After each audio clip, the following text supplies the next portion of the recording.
Marcos from the Group 3, and our topic is all about the post-conventional level from the Kohlberg theory of moral development.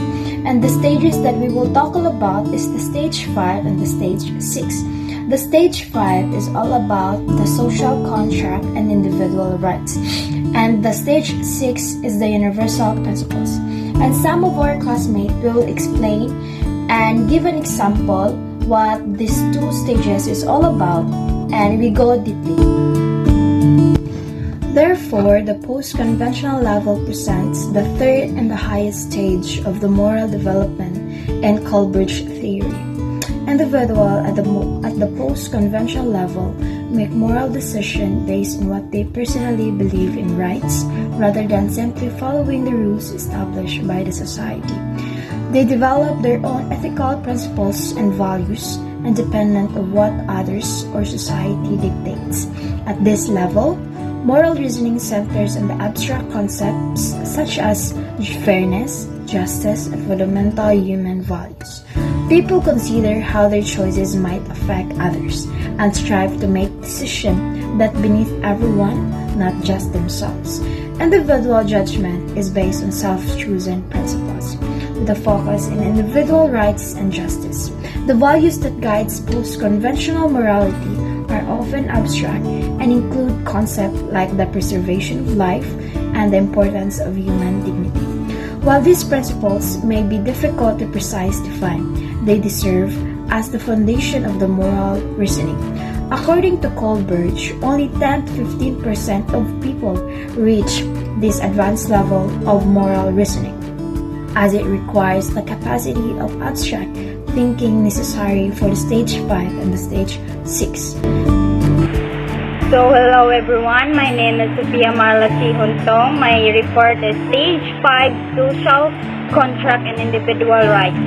The child individual becomes aware that while rules and law might exist for the good of the greatest number, there are times when they will work against the interests of particular individuals. So, ang akong explanation is gamay ra gyud. The social contract and individual rights is gahatag siyang awareness where individual realize that rule and laws are created to benefit the majority. Kung ra kay siya understandable ra gyud kayo siya nga explanation. Good afternoon everyone, especially to you miss. My topic is to give the examples about social contract and individual rights. So before ko maghatag og example, clarify sa nako kung say kalayan sa duha. So the social contract is about what we all agree to do together. Dapat mo-agree ka nga mo-follow og unsay rules para safety og peaceful ang tanan. So the example, imagine if walay traffic lights or traffic enforcer. Diba, posible nga kusog kayo magpadagan ng mga sakyanan ug motor. Kaya big wala sila i-follow nga rules or traffic laws. Mapod na ang hinungdan sa accident. So dapat ma-agree ta sa rules nga naay traffic law para aware ta unsay buhaton while mag-drive and also for our safety. That's a social contract. So next is the individual rights. Individual rights are about what each person is allowed to have for themselves. So na kay katungod or freedom nga mo desisyon para sa imong kagalingon. So the example, nagsige na lang kag-eskwela, nalimutan na nimo nga mo absent. So na kay freedom nga mo absent lang sa pila ka days kay gikapoy ka. Pwede ra na kay imuha man ang choice pero ay lagpermiha kay na maayo. So that's the individual rights. So maura niya akong topic day miss no. Unta nasabtan ra gyud nga walay isagol kalibog. Thank you. So the next stage is universal principles. People at this stage have developed their own set of moral guidelines which may or may not fit the law. The principles apply to everyone, like human rights, justice, and equality. So some people develop their own moral guidelines based on what's right and wrong they are, not just following laws or rules, because mutuo sila sa human power or human rights like justice and equality. So later on, i-discussion na siya with my groupmates about human rights, justice, and equality, and etc. So back on, they apply these principles to everyone, and even if the laws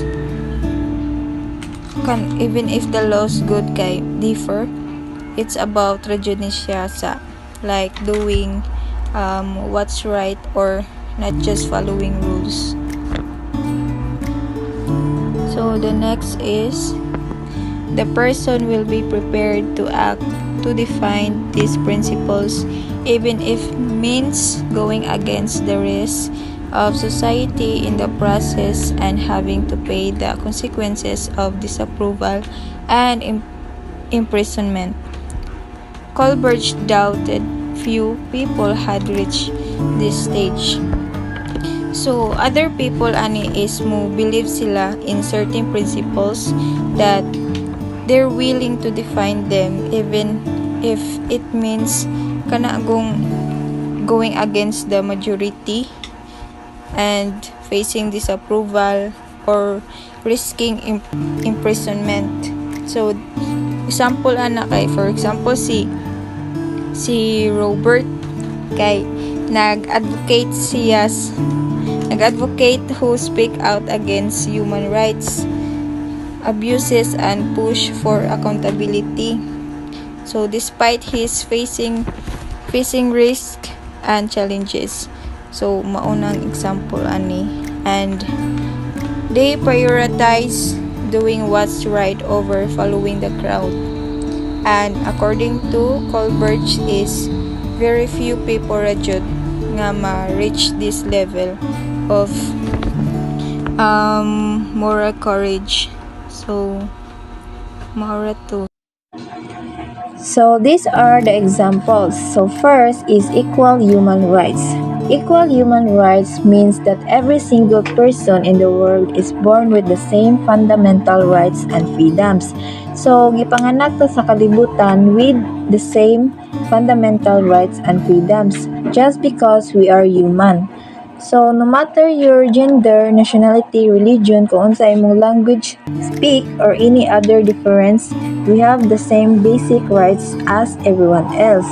So for example, ana is naay duha ka tawo nga masakiton sa ospital. So dapat they both have the right to be admitted and treated at the hospital. So lain sad kayo katurang usay mong gyatiman tas ang usa nikirig nilang tungod kayo. Wala kay ate man.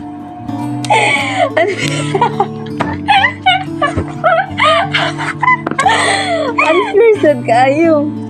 Unfair pa tayo. So, dapat na sila'y katungod nga madawat o matambalan sa ospital bisan pa man madato man or mapobre. Good morning everyone, my name is John Adrian Teperi and I'm about to discuss the justice for all. Kanin justice for all means that everyone is treated fairly and equally. No matter who they are, it is the idea that all people have the same rights, protections, and opportunities under the law, and that one should be discriminated against or given unfair advantage. So, ang justice for all di ay kay mauna ang hustisya para sa tanan, kay nagpasabot nga patas ug parihas ang pagtrato sa matag tawo. Bisan kinsa pa siya, dapat tanan makadawat sa parehas nga katungod og proteksyon sa balaod ug walay pabor-pabor o pagpili kung kinsa ra ang tagaan og hustisya. Ang example ng justice for all kana bitong sa eskwelahan, kung ang maestra mohatag og parehas nga treatment sa tanan estudyante, walay pabor-pabor, mao na ang hustisya para sa tanan. Nya sa komunidad kanang tanang tawo bisan unsang ilang relihiyon o trabaho makaboto og makapahayag sa ilang opinyon, hustisya para sa tanan gihapon na. For example sa justice for all kanang paghatag og hustisya sa mga LGBTQ member. Dapat tratuhon sila og patas og parehas sama sa uban og dili sila daugon o katawan tungod sa ilang pagkatawo. Ang tanan tawo bisan unsa pa ilang gender o gusto kay nagyapon sila katungod og respetoon. Kung makadawat sila og parehas nga oportunidad sa eskwelahan, trabaho o komunidad, mao na ang tinuod nga hustisya para sa tanan. This is another example of universal principles. Non-violence. Non-violence is the practice of avoiding harm, injury, or aggression towards other, whether physically, verbally, or mentally. It is based on respect, peace, and compassion, and it encourages resolving conflicts without using force. Ang non-violence is nagpasabot kini sa pagpili sa kalinaw o paghusay sa mga problema, pinaagi sa kaayo, pagrespeto o pagsinabtanay. Like for example, naglalis mo sa imong friends, nya instead of sinagitay mo or nagbugno, inyuhang ipaagi sa istorya ug maminaw sa usag-usa aron masulbad ang problema. Then, ang non-violence kay nagtabang sa paghimo og panaghiusa ug kalinaw alang natong tanan. This is one example of universal principle. Social contract. At this stage, people understand that laws and rules are made to help society function and protect everyone's right. However, they also realize that laws are not perfect and can be changed if they become unfair. For example, a person supports peaceful protests to change an unjust law because they believe everyone deserves equal rights. They still respect the law, but they value justice and the welfare of people more. In short, the social contract means people follow laws for the good of all, but they also believe that laws should be fair or equal. And the last example of stage 6 is respect for human dignity and worth. Unsa may pasabot ana, it means that every person is deserved to be treated with respect and value, no matter who they are, their age, gender, religion, status, or background. It's a reminder that every individual has the right to make their own decisions, have control over their own lives, and be treated with equality and fairness. So for example, Ana, is let's consider our fellow citizens with disabilities. Despite sa ilang lisod na kahimtang, wala nato sila ginadaog-daog. Instead, we value them. Especially sa atong government, ginaprovidean sila og special care og support na makatabang sa ilahang panginabuhian. And also, gihatagan sila chance nga makaparticipate fully sa ato ang community. Gihatagan sila og batas para silang proteksyon. Ug kita pod, for example, nakasakay nato sila. Di ba mas kinahanglan nga makalingkod sila? Kay priority nato kay special sad sila. Sa simple nato nga pamaagi nagpakita ta na bisaglan ana sila, naa sila'y halaga ug angayan pud natong respetoon. And that is an example of respect for human dignity and worth. Thank you. Good morning everyone, I am Princess Lee Armalahos. I'm going to discuss the 3-level post-conventional. First is post-conventional. It has principle or universal ethical principles. This means doing what is right based on your own moral values and universal ideas like justice, equality, and respect for all people, even if it goes against the law. So kani kay mga tao na ni namusunod sa moral principle na based sa justice, equality, o respect sa tanang tao. Bisan pa kung supak to sa balaod nila. Example niya kay na sa kataw na motabang o sa refugees, sa mga refugees bisan pa nabawal sa ilahang country or naa sila ito sa ilang country na bawal na kay kuan daw para niya mauna na ang sakto na buhaton eh.